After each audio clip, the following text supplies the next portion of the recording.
Beware the Star Gods by S.J. Byrne. Kuru paused, his stone knife poised above the half-skinned kill. He listened at the same time, twitching his sensitive nostrils in an effort to read the messages of the wind. But there was nothing in the air for his nose to read. Rather, it was sound that gave him warning.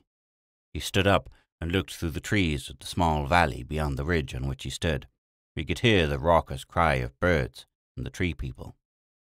Kuru wanted very much to run to his people, but if he should do so, what would he tell them?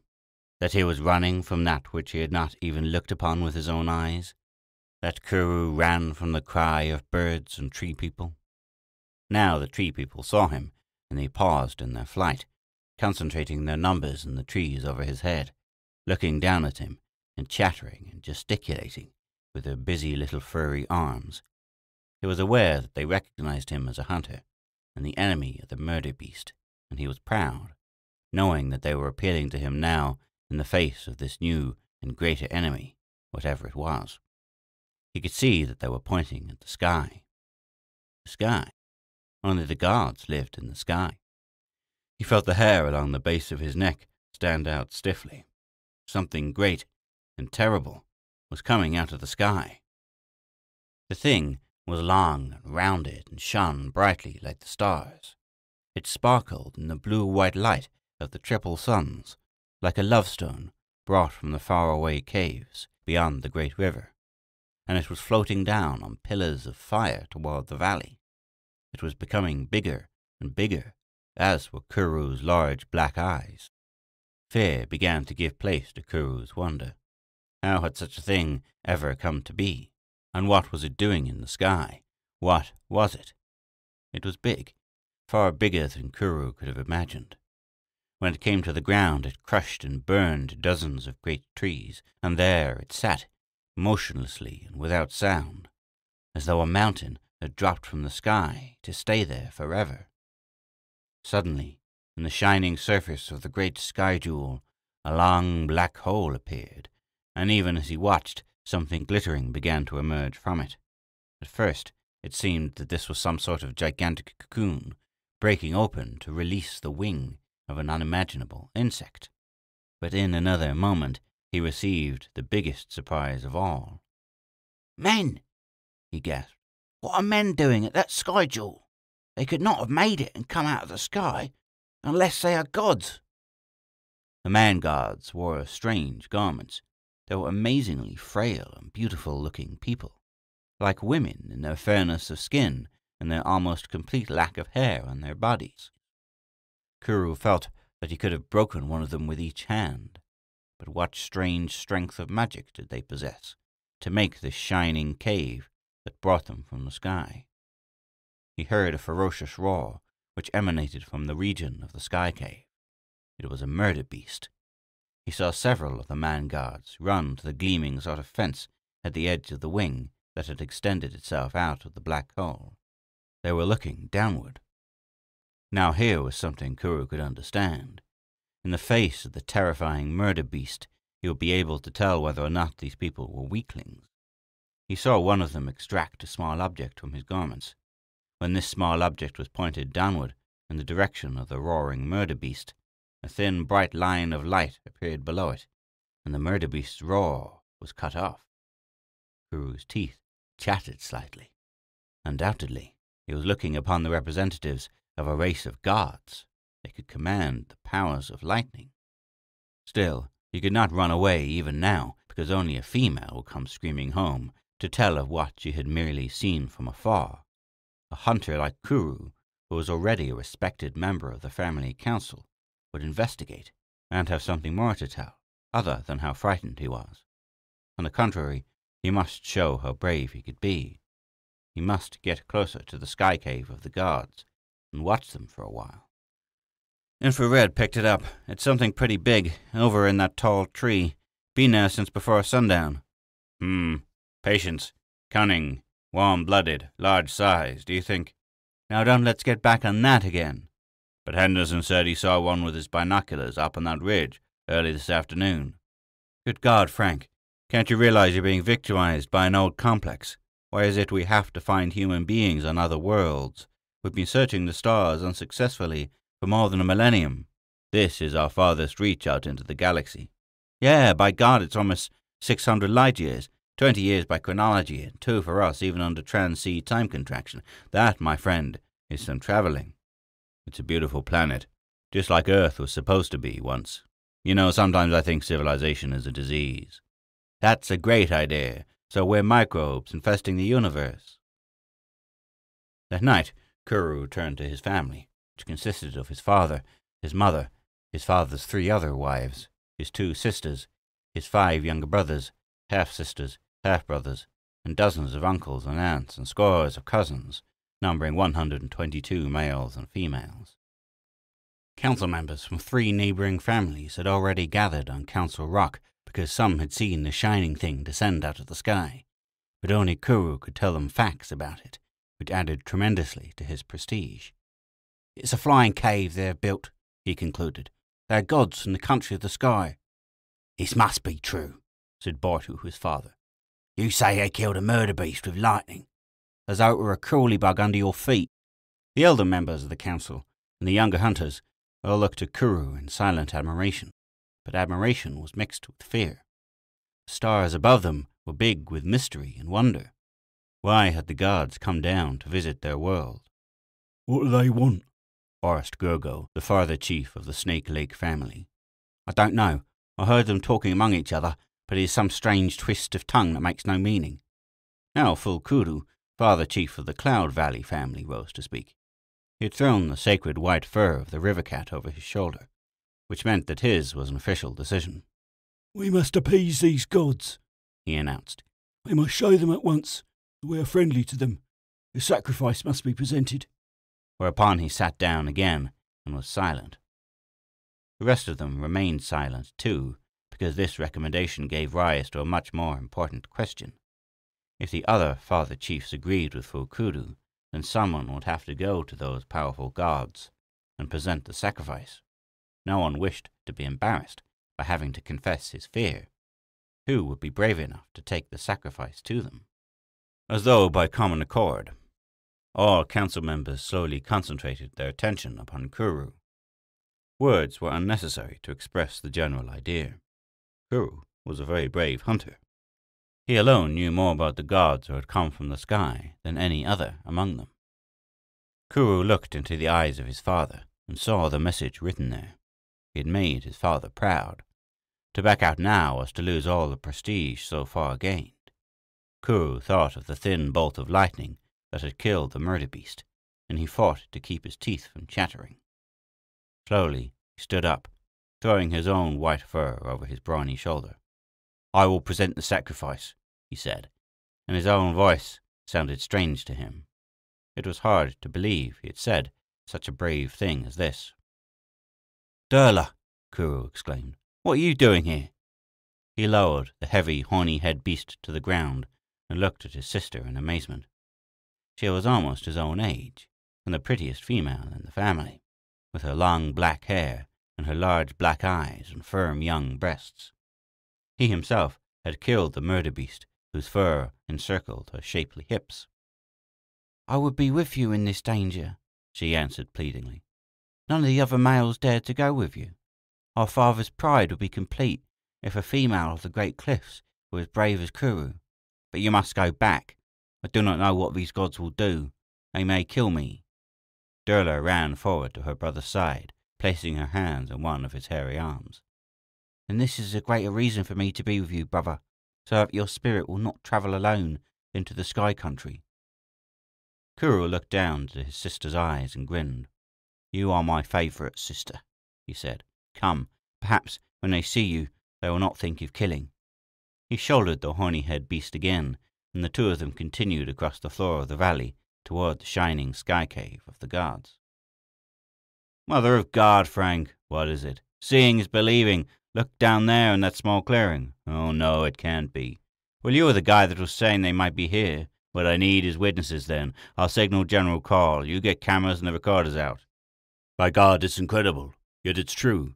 The first extraterrestrial humans ever discovered in over 1,000 years of space exploration."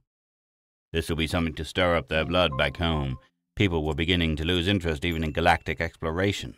This is it, boys. We finally discovered our own kind. I wouldn't go far as to say that. Those are obviously primordials.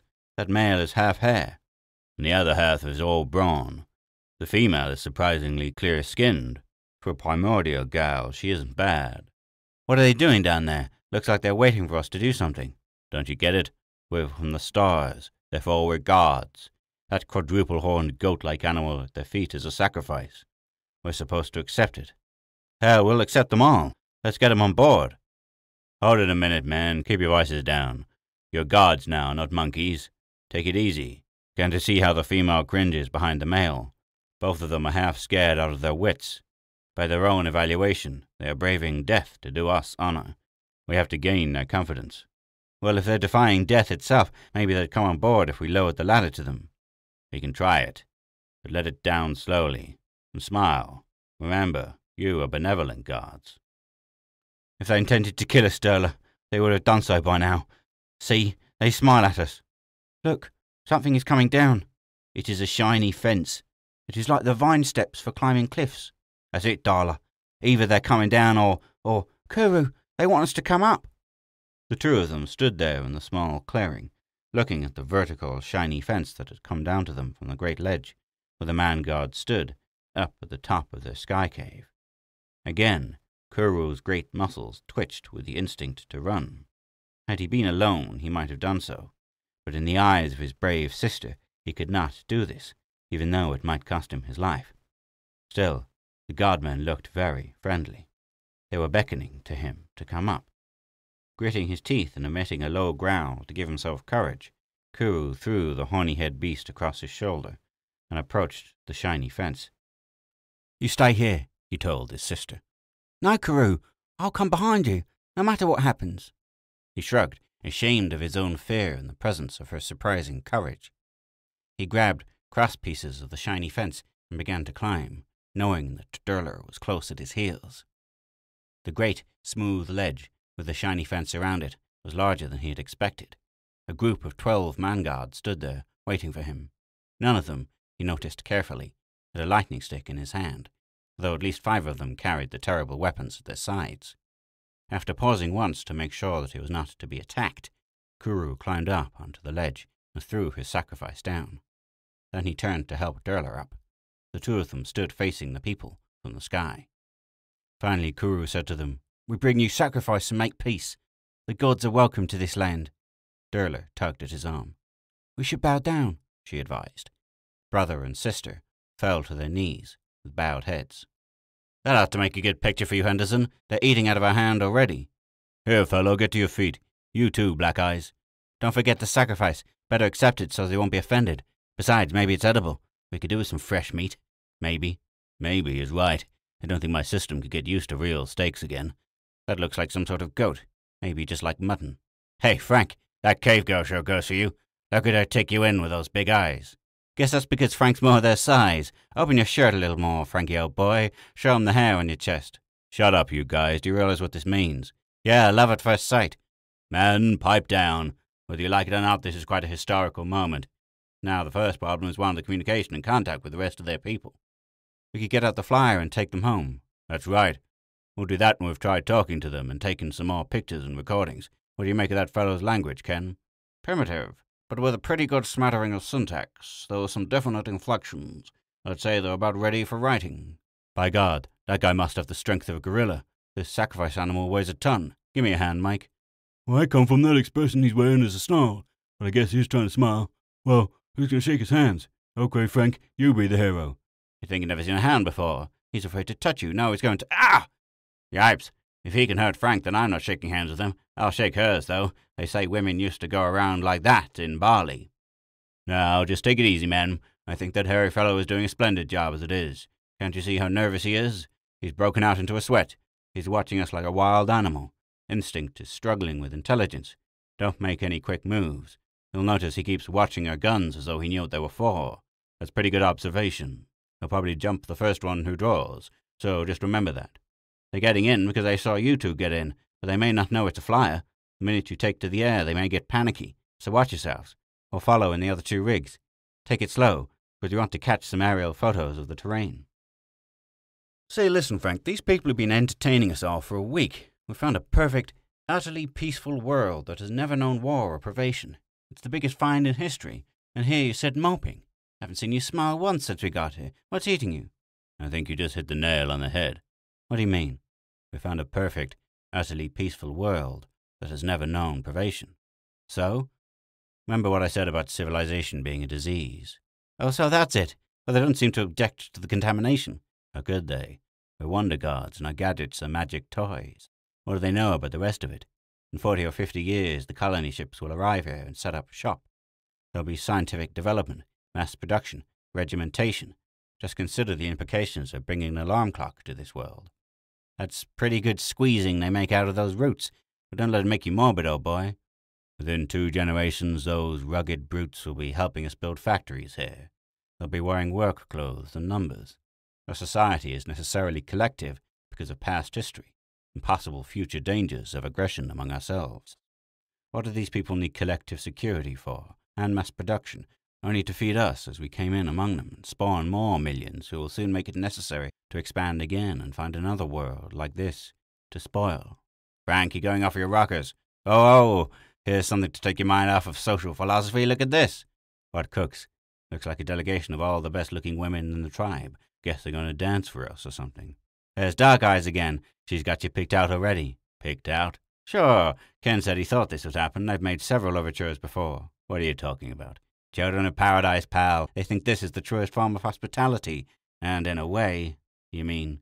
Yeah, that's what I mean, and Dearborn says we shouldn't offend them. So what am I going to do? But don't keep Dear Eyes waiting, pal. You're only supposed to please the gods, not fall in love with them, Durla. I love only one.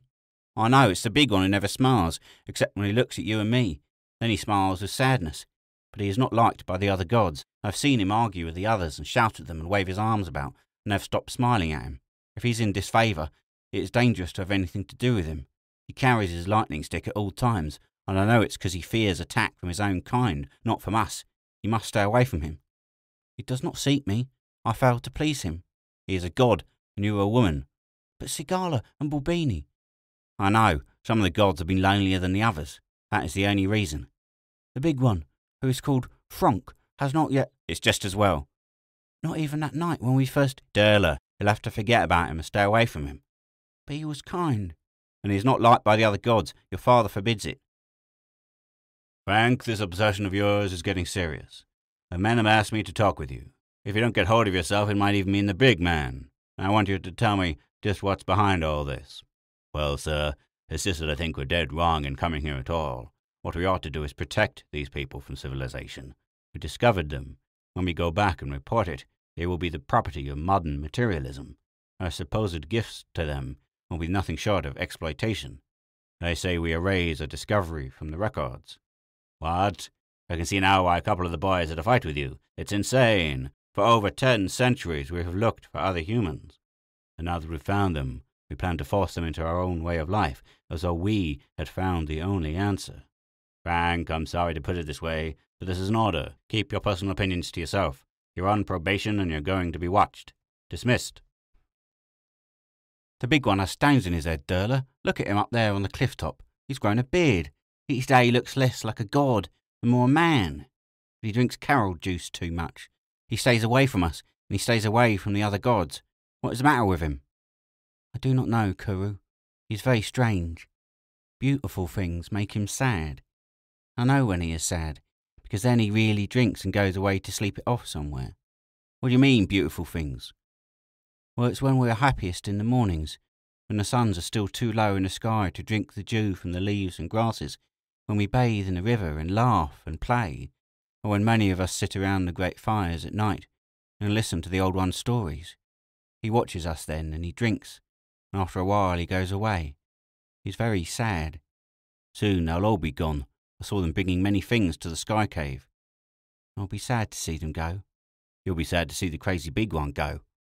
Yes, but there's something in his eyes, a kindness that is for all of us, and there is even something in his eyes for me. You believe in the things you wish for, but that does not make them true. Kuru, where do you think they go? Now that is a question for women to ask. Is it not obvious? They go into the sky, whence they came." One morning the large families of the Great Cliffs, Snake Lake and Cloud Valley, were startled out of their sleep by a shaking of the ground and a blinding light in the sky. Before they could rub the sleep out of their eyes, a giant invisible hand swept over the country, bending trees almost to the ground. And then a terrible roar smote their ears. They did not know if the gods of the mountains had spoken, or if this was some new manifestation of powers on the part of the sky gods, who were soon to depart. When they saw the angry cloud and the fire in the sky, they fell to the ground, trembling with fear and praying. They did not know how they had angered these strange new gods, but there could be no doubt that they were angered. Hours later, when the angry cloud began to fade away in the sky above that valley where the sky cave was located, the father chiefs and hunters gathered at Council Rock. "Our bravest hunters must go to appease them with great sacrifices," announced Boratu. "They must go at once, and my son Kuru will lead them." So it was decided. The fattiest, horny-haired beasts were killed and skinned. Kuru and 9 other hunters shouldered their sacrifices and started toward the Valley of the Gods, as it was now called. Over 300 members of the 3 great families stood on the great cliffs and watched them go, hoping that the gods would not destroy them in their mysterious wrath. Suddenly a great cry of alarm arose from the watchers. The hunters paused on the edge of the forest. Before them stood the sky god, the big crazy one with the beard, the one called Frunk. In his hand was a lightning stick, and he pointed it at the hunters. He made signs to them which were unmistakable. They were not to approach the Valley of the Gods. Durla could not help it. She ran across the intervening space and stood beside her brother Kuru, staring at the god she loved in desperation and amazement. He was crying. His face and his beard were streaked with tears. He was crying, almost screaming at them, but he would not let them pass. "I didn't mean to kill them. Mother of God, why didn't you take me instead? I only wanted to cripple the power so they'd be stranded." "All right, keep back, you too, Dark Eyes. Those sacrifices mean nothing now, boys. Just a smoking pit back there filled with radiation. But what would you know about that? Thank God, now you'll never know. That's the first and the last mushroom cloud you'll ever see. Go on back to your paradise. Maybe you'll never know I saved it for you. Go on, beat it." "He killed all the other gods, Durla. In his madness he destroyed the great sky cave, and now not even he can return to the country of the sky. I don't think he meant to kill the others. He cried for days about it, and he got terribly drunk. We had to stop giving him Carol juice. It was making him sick, so that he could not eat, and he grew thin. But he has been gone for many, many suns. You think he is dead? He is a god. Perhaps he will never die. He went away because he knew we were afraid of him. In fact, he is not welcome in any of the families. He is a lonely god. I have made up my mind, my brother. I am sad, because he is sad. If our people will not comfort him, then I must. I am going to him. I will try and make him a happy god once more." Durla turned away from Kuru then and walked into the dark forest. Kuru watched her go and then shook his head. "You are a strange one, my sister, but go to your god. You will never be happy unless you do." He shrugged then and turned his thoughts to other more important matters. And Durla went to find her god. She was eager and happy.